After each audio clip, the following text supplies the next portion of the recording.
Holy shit. You never heard that, like, what he was found in, they found in his house? No. Like, tons of bodies, bro.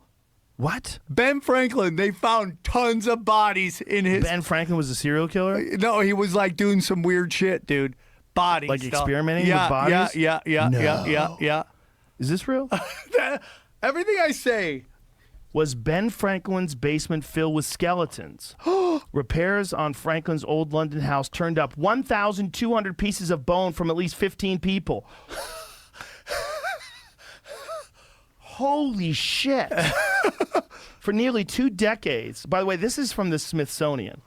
This is not some wacky conspiracy This ain't site. Sam. For nearly 2 decades leading up to the signing of the Declaration of Independence, Benjamin Franklin lived in London in a house on 36 Craven Street. In 1776, Franklin left his English home to come back to America. More than 200 years later, 15 bodies were found in the basement, buried in a secret windowless room beneath the garden.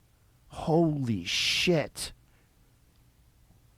The most plausible explanation is not mass murder, but an anatomy school run by Benjamin's young friend and protege, William Hewson. Oh, just an anatomy school. Yeah, and we're just going to bury them downstairs. Okay, anatomy was still in its infancy, but the day's social and ethical mores frowned upon it. A steady supply of human bodies was hard to come by legally.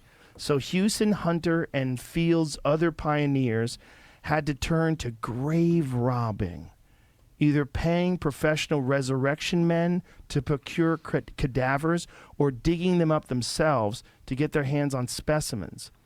Researchers think 36 Craven was an irresistible spot for Houston to establish his own anatomy lab. The tenant was a trusted friend, and the landlady was his mother-in-law, and he was flanked by convenient sources for corpses. Bodies could be smuggled from graveyards and delivered to the wharf at one end of the street or snatched from the gallows at the other end. When he was done with them, Houston simply buried whatever was left of the bodies in the basement rather than sneak them out for disposal elsewhere and risk getting caught and prosecuted for dissection and grave robbing. Franklin was probably aware of the illegal studies going on in his building, says the Benjamin Franklin House, but it's doubtful that he was involved himself. Still, we can't imagine that, curious man that he was, he didn't sneak down and check out the proceedings at least once or twice.